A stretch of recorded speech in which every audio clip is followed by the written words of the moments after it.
ready.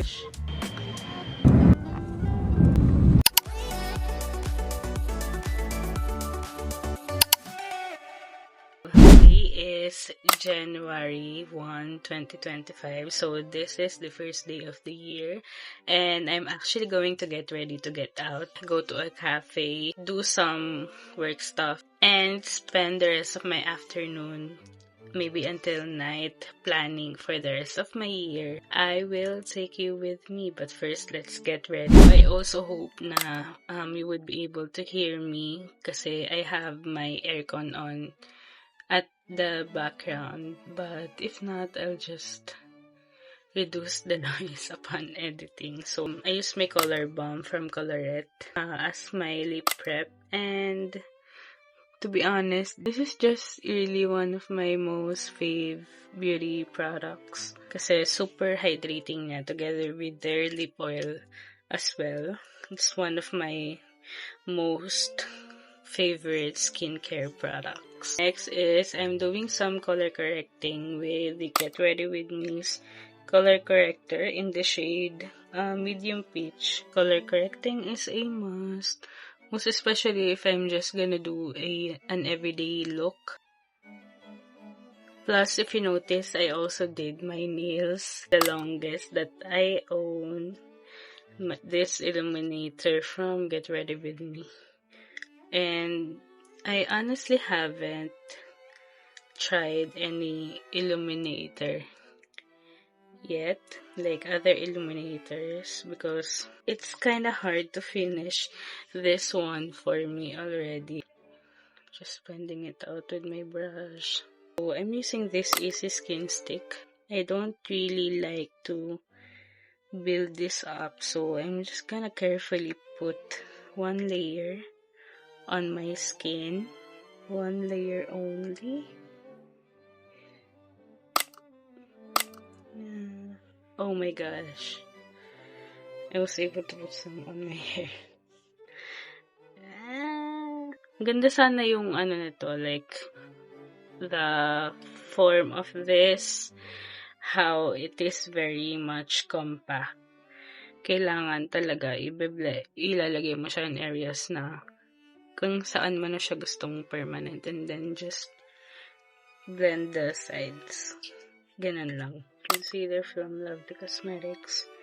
I'm just gonna put a small amount on the areas where I also put my color corrector, just to highlight the highest points of my face. This brush, I think this is from OVW. So I'm actually in the shade 4MN in the Lovely Cosmetics concealer.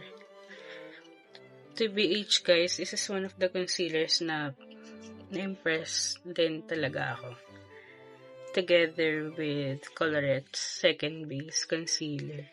Ang ganda ng coverage niya, and it looks really good. Also on my semi-dry skin. So careful lang talaga ako to use a lot with this product kasi prone to creasing yung eyelids ko since I have hooded eyes.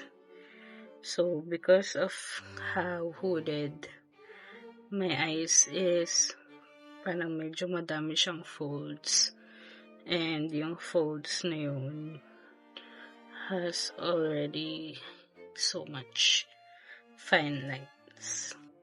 I'm just using my Vice Cosmetics Baked Powder, and I'm just setting my face, whole face with it.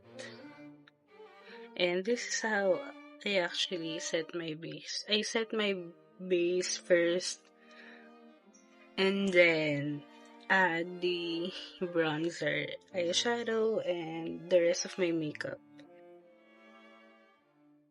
My camera overheated. I already did my contour, my eyeshadow, my blush, and I'm just gonna do some kilay.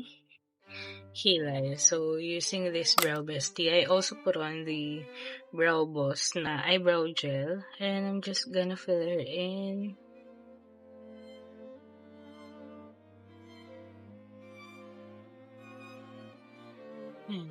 Ganun lang. Quick lang. And this side as well.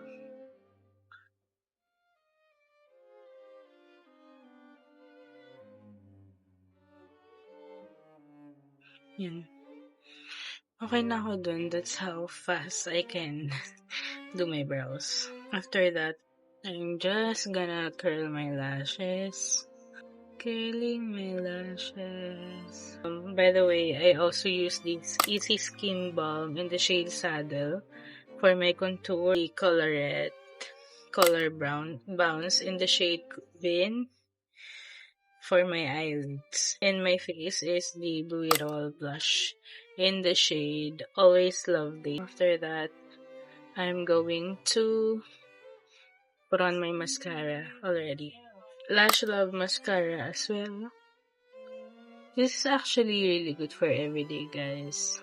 Like, really good. And also, even if I do the wiggly motion, I don't put product on my eyelids.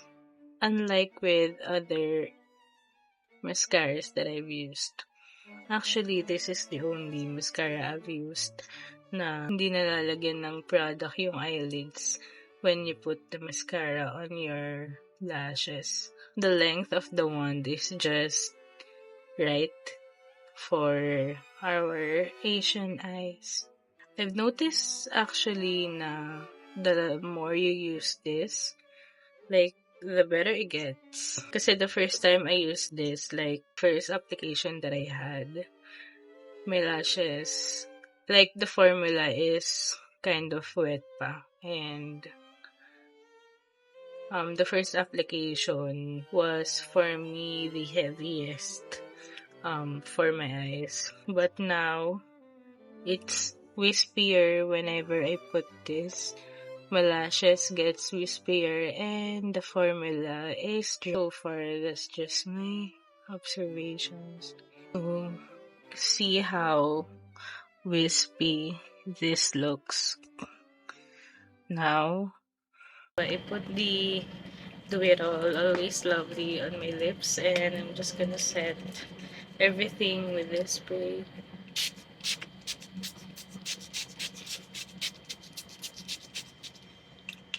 Whew. Nakain ko siya. So, this is the final look.